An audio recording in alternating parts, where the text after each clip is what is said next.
अब माता पार्वती रोते रोते कहती हैं, बोले प्रभु, हे भोलेनाथ, मैं ये समझती थी कि आप केवल मात्र ऊपर से काले हैं।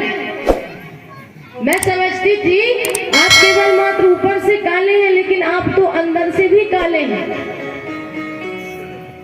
भोलेनाथ ने जैसे ये बात सुनी, पार्वती, राम राम राम, अंदर से काला? अरे अंदर से काला तो वो होता है जो व्यक्ति कपटी होता है। और जहां तक बात कपट की है, तो मैंने तो अपने जीवन में आज तक पार्वती किसी के साथ कोई कपट किया ही नहीं। और तुम्हारे साथ मेरा तुम्हारे सिवा है ही कौन? तुमसे तो मुझे इतना प्रेम है, स्नेह है, तुमसे मैं क्या कपट करूंगा? माता पार्वती ने कहा, दी ऐसी बात है तो फिर आपने कभी हमें ये क्यों नहीं बताया कि जो मुंडमाला आप अपने गले में पहनते हैं उसमें किसके मुंड लगेंगे? भोलेनाथ ने कहा, बस इतनी सी बात? अरे कभी अवसर नहीं मिला, आपने कभी पूछा नहीं, मैंने कभी बताया नहीं। लेकिन यदि रही बात प्रेम की, तो मैं आपसे कितना प्रेम करता हूँ, इसका यदि कोई प्रतीक है तो वो ये मुंडमाला ही है। क्योंकि हे देवी, इसमें किसी और के मुंड नहीं लगे। वैसे तो तुम जग जननी हो, जगत जननी हो, परम्बा हो, जगदम्बा हो, लेकिन जब जब लीला की सिद्धि के लिए तुम अपने अवतारों में, रूपों में परिवर्तन लाती हो, तो तुम्हारी याद मुझे बनी रहे, इसीलिए तुम्हारे मुंडों को मैं इस माला में पिरोता जाता हूँ। देवी, इसमें किसी और के नहीं बल्कि तुम्हारे ही मुंड लगे हुए हैं। पार्वती जी ने कहा, बोले प्रभु, फिर आप कपटी नहीं हो, फिर तो आप महाकपटी हो, कपटी से भी बड़ी कपटी, महाकपटी। भोलेनाथ ने कहा, वाह, मरने के बाद भी तुम्हारे मुंडों को गले में लटका कर घूमता हूँ और तुम कह रही हो कि महाकपटी हो? अरे बोले, हाँ महाकपटी हो। क्योंकि एक बात बताओ, ऐसी कौन सी दवा, ऐसी कौन सी घुट्टी, ऐसा कौन सा अमृत आपने पिया है जो ना आपका कभी जन्म होता है ना कभी मृत्यु होती है, और मुझे बार बार जन्म लेना पड़ता है, बार बार मरना पड़ता है। पुनरपि जन्म पुनरपि मरणम पुनरपि जन्मी जठरे शयनम, बार बार इस चक्कर में पड़ना पड़ता है। आज में वो प्रेम करते तो हे प्रभु, वो अमृत, वो दवा, वो घुट्टी आप मुझे भी पिलाते।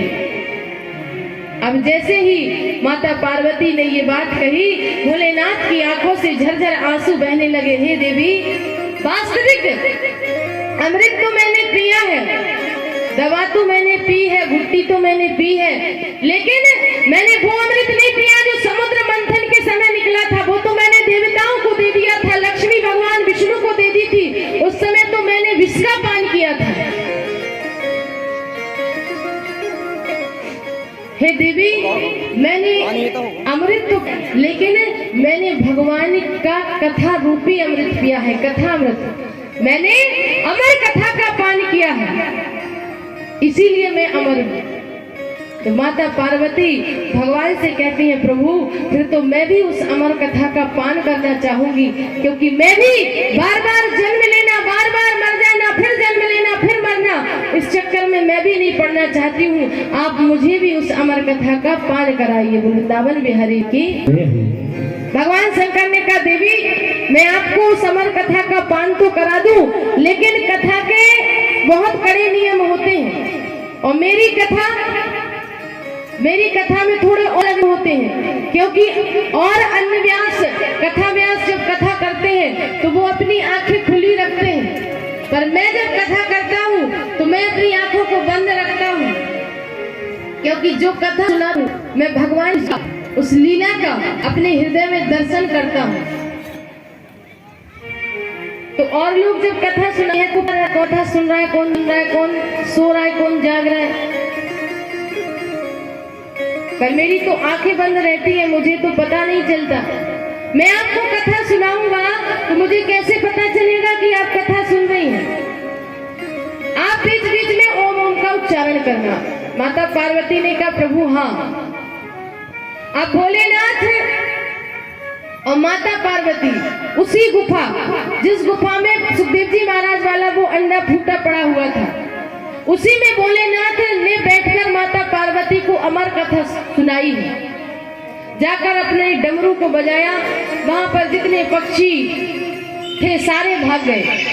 जोर से भगवान का जयकारा लगाया और यहाँ भोलेनाथ की कथा प्रारंभ हुई। पहले दिन की कथा हुई, जो फूटा हुआ अंडा था वो पुनः साबित हो गया। दूसरे दिन की कथा में उस अंडे में से छोटा सा पक्षी निकला। तीसरे दिन की कथा बड़े प्रेम से उस पक्षी ने सुनी। चौथे दिन की कथा भगवान का जन्म बड़े प्रेम से श्रवण पान किया। पांचवें दिन की कथा पूर्ण हुई।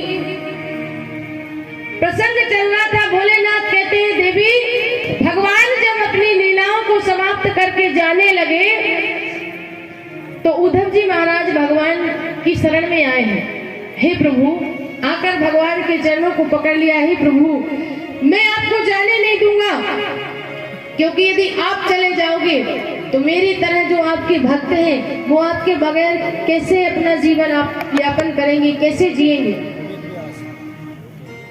भगवान ने कहा, उद्धव आप तो ज्ञानी हैं, वेदों के ज्ञाता हैं, सब कुछ जानते हैं और आपको पता है कि जिस कार्य से मैं इस पृथ्वी पर आया था वो कार्य पूर्ण हो गया है।